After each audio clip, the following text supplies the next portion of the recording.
Like, comment, and subscribe. Like, comment, and subscribe. खून की प्यास पार्ट 2। और उसके बाद वो जंगल एक बार फिर से सुमन की चीखों से गूंज उठा। लेकिन आज की रात सुमन की चीखों को सुनने वाला वहां पर कोई भी नहीं था। अगर वहां पर कोई मौजूद था तो बस हरिया, जो कि अब एक भेड़िए में बदल चुका था। सुमन के बालों को पकड़कर घसीटते हुए वो जंगल के बीचों बीच एक जगह पर ले जा रहा था। अगली सुबह गांव में। अरे भाई, पता नहीं क्या बात है, अपने गांव का हरिया किसान और उसकी पत्नी सुमन दोनों गायब हैं। दोनों का कोई अता पता नहीं। अरे कैसी बातें कर रहे हो भाई, ये कब हुआ है? अरे पूरे गांव में खबर फैली पड़ी है। कल रात को दोनों खेत की तरफ जा रहे थे, लेकिन लौटकर आए ही नहीं। तो हो सकता है अपने खेत पर होंगे। पूरा गांव ढूंढ कर आया है भाई। जानते हो क्या मिला वहाँ पर? क्या हुआ भाई, क्या मिला? बताओ हमें, क्या मिला? अरे हरिया की पत्नी सुमन के कपड़े पड़े हुए थे। शरीर का एक एक कपड़ा फटा हुआ झोपड़ी के बाहर पड़ा था, लेकिन दोनों पति पत्नी का कोई पता ठिकाना नहीं था। अरे भाई, लेकिन उसका जो दोस्त है ना रामू किसान, उससे पता करके आते हैं ना। अब तक तो दोनों साथ ही खेत पर जाया करते थे। हाँ, हमें उसके घर जाना चाहिए भाई। चलो वहाँ चलते हैं, चलो। वो सारे लोग रामू के घर पर पहुँचते हैं। रामू अपने घर के बाहर बैठकर हुक्का पी रहा था। आज सारे के सारे लोग टोली बनाकर मेरे घर क्यों आ रहे हैं? क्या कोई मर गया क्या भाई? अरे कैसी बातें कर रहे हो?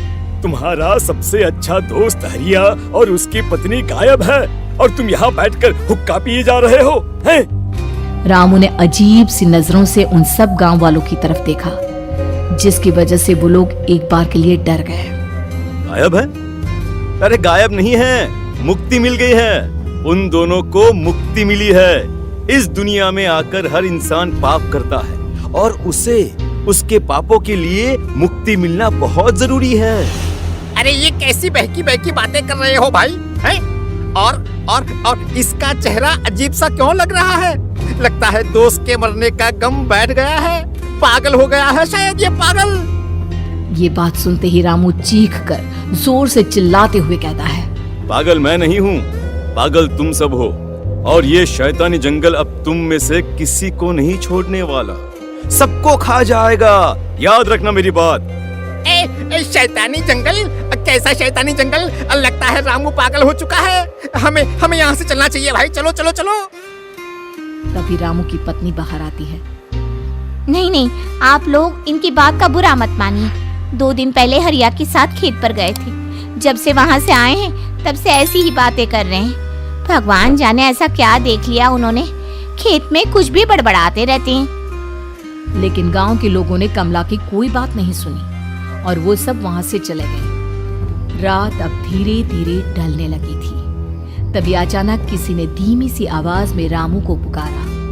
रामू, आ जाओ, मैं तुम्हारा इंतजार कर रहा हूँ। और सुनो, अपनी पत्नी को साथ लेकर आना, नहीं तो काम अधूरा रह जाएगा।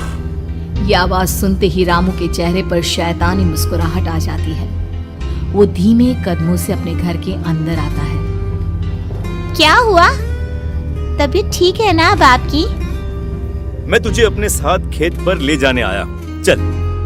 मैं तुम्हारे साथ कहीं नहीं जाने वाली। मुन्ना गहरी नींद में सो रहा है, और उसे अकेला छोड़कर मैं तुम्हारे साथ खेत पर नहीं आ सकती।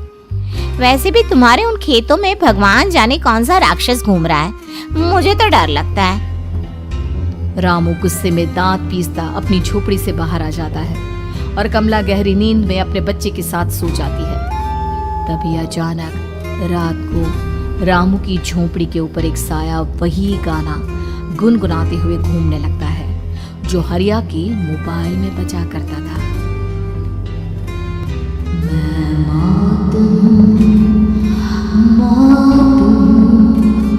मौत जो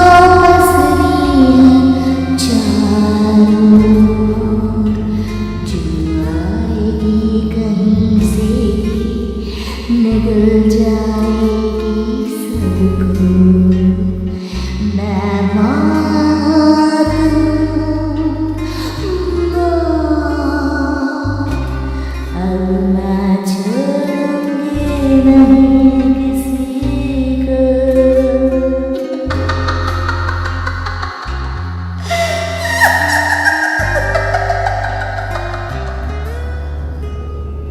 ये आवाज सुनकर रामू की पत्नी कमला की आंख खुलती है और वो देखती है कि उसका मुन्ना अपनी जगह से गायब था। कमला चीखते हुए बाहर दौड़ कर आती है। वहां पर उसने देखा कि रामू ने अपने बच्चे को झोपड़ी के बाहर एक पेड़ से उल्टा लटकाया हुआ था और उसका बच्चा चीख चीख कर रो रहा था। वहीं दूसरी तरफ एक साया बच्चे के ठीक नीचे आग जलाकर उसके चारों तरफ हैवानों की तरफ नाच रहा था। छोड़ दो मेरे बच्चे को। अरे क्या कर रहे हो तुम? शर्म नहीं आती तुम्हें अपने ही बच्चे को इस तरह मौत के हवाले करते हुए? अपना बच्चा? किसने कहा ये मेरा बच्चा है? अरे ये तो उस रामू की औलाद है, इस गांव के किसान रामू की, और मेरी दुश्मनी इस गांव के हर इंसान के साथ है। क्या? कैसी बात कर रहे हो तुम? और ये औरत कौन है? ये मेरे बच्चे को खा जाएगी। तभी अचानक से उस साया ने एक बेहद खतरनाक दिखने वाली औरत का रूप ले लिया और उसकी आंखों से आग निकल रही थी। सही पहचाना तूने। मैं तेरे बच्चे को खा जाऊंगी।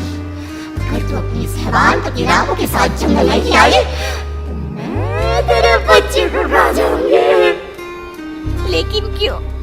आखिर क्या चाहती हो तुम मुझसे? मुझे जंगल क्यों ले जाना चाहती हो?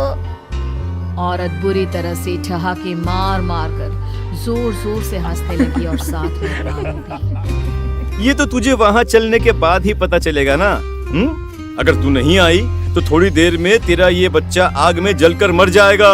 चल जल्दी। नहीं नहीं, मेरे बच्चे को छोड़ दो। तुम जहाँ कहोगे मैं तुम्हारे साथ चलने के लिए तैयार हूँ। और उसके बाद उस बच्चे को झोपड़ी में लिटाकर आगे आगे वो साया चल रहा था और उसके पीछे पीछे रामू अपनी पत्नी के बाल पकड़कर उसे घसीटते हुए जंगल की तरफ ले गया। जंगल में जाने के बाद कितनी खूबसूरत हो। आज की रात बस तुम और मैं एक दूसरे के साथ रहेंगे। मुझे तुमसे बहुत डर लग रहा है। तुम्हें क्या हो गया है? तुम तो बिल्कुल ठीक थे। वो होगा जो हमारे बीच होना चाहिए। तो आओ आओ अपने आप को मेरे हवाले कर दो। कमला ने डर की वजह से अपनी दोनों आंखें कसकर बंद कर ली थी। रामू ने बुरी तरह से चीख कर कमला से कहा, आंखें खोलो अपनी और मेरी तरफ देखो। कमला ने जैसे ही अपनी आंखें खोली उसने देखा कि रामू एक खतरनाक खूनी हैवान में बदल चुका था। कौन हो तुम? जाने दो मुझे।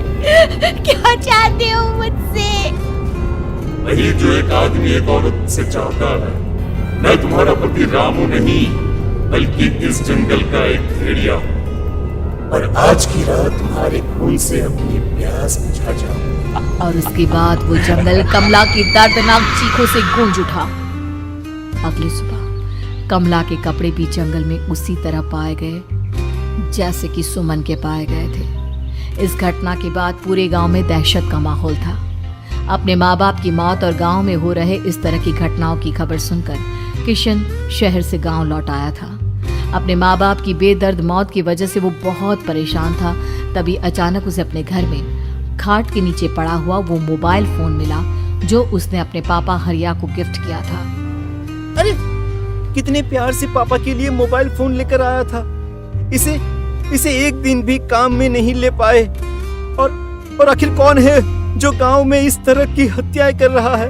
क्या है इन सब के पीछे? क्या है? मुझे पता करना ही होगा, वरना एक दिन पूरा का पूरा गांव खाली हो जाएगा। इस गांव में एक भी जिंदा इंसान नहीं बचेगा। गांव के लोगों की मदद करने के इरादे से किशन अपने गांव से दूर एक दूसरे गांव में बहुत बड़े तांत्रिक के पास मिलने के लिए गया। तांत्रिक बाबा, अब आप ही कुछ उपाय बता सकते हैं। भगवान जाने हमारे गांव को किसकी नजर लग गई है। नजर नहीं लगी है, किसी ने तुम्हारे गांव को बद्दुआ दी है। किसी सताई हुई आत्मा का प्रकोप है और अब वो पूरे गांव में किसी को नहीं छोड़ेगी जब तक उसकी आत्मा को शांति नहीं मिल जाती।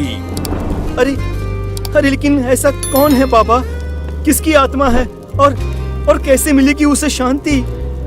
मौत है, मौत कहीं से भी आएगी और सबको निगल जाएगी। इससे बचने का सिर्फ एक ही उपाय है, लेकिन उस उपाय को करना आसान नहीं होगा। जो भी उस उपाय को करने की कोशिश करेगा उसकी जान जा सकती है। भले ही मेरी जान चली जाए लेकिन मैं अपने गांव के लोगों की जान बचाने की पूरी कोशिश करूंगा बाबा।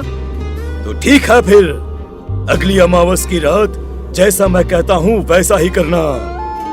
अमावस की रात तांत्रिक के बताए अनुसार किशन अपने साथ केरोसिन लेकर जंगल की तरफ चल पड़ा। उसके हाथ में देवी के मंदिर का सिंदूर भी था। किशन जंगल के बीचों बीच पहुंचा। ये देखकर उसकी आंखें फटी की फटी रह गई। वहां एक उबलते पानी का तालाब था और कई लोगों की लाश लटक रही थी। किशन के माँ बाप की लाश भी वहीं थी। माँ, बापू, क्या हो गया? ये क्या हो गया? तभी वहां पर एक औरत और आदमी आते हैं। उन्हें देखकर किशन चौंक जाता है। गोपाल काका, आपकी तो 5 साल पहले मौत हो गई थी। और निर्मला काकी, आप? हाँ, मौत तो हो गई थी, लेकिन तुम ये नहीं जानते कि हमारी मौत कैसे हुई थी। क्या कहना चाहते हैं आप? कुछ नहीं, बस ये जान लो कि अब इस गांव में कोई जिंदा नहीं बचेगा। लेकिन क्यों काकी? क्योंकि 5 साल पहले इन गांव वालों ने मुझे डायन बताकर पत्थर मार मार के मार डाला। मेरी कोई गलती नहीं थी। गांव का एक बच्चा क्या लापता हुआ, सारा इल्जाम मेरी पत्नी पे डाल दिया। और जब मैंने निर्मला की जान बचाने की कोशिश की तो मुझे भी मार डाला। आपके साथ ये बहुत गलत हुआ काकी, लेकिन आप जो कर रहे हैं वो भी सही नहीं है ना? तुम यहाँ से चले जाओ, वरना तुम भी नहीं बचोगे। हमारी आत्मा पिछले 5 साल से मुक्ति के लिए भटक रही है। चले जाओ यहाँ से। मौका देखकर किशन सिंदूर उन दोनों के ऊपर डाल देता है। उनका शरीर जलने लगता है और वो भयानक तरीके से चिल्लाने लगते हैं। अगले ही पल किशन उनके ऊपर केरोसिन डाल देता है और वो दोनों जल जाते हैं। किशन अपने माँ बाप और दूसरी लाशों का अंतिम संस्कार करवाता है और अपने घर लौट आता है। लेकिन वो अभी भी इस बात से अनजान है कि मोबाइल अभी भी बज रहा था।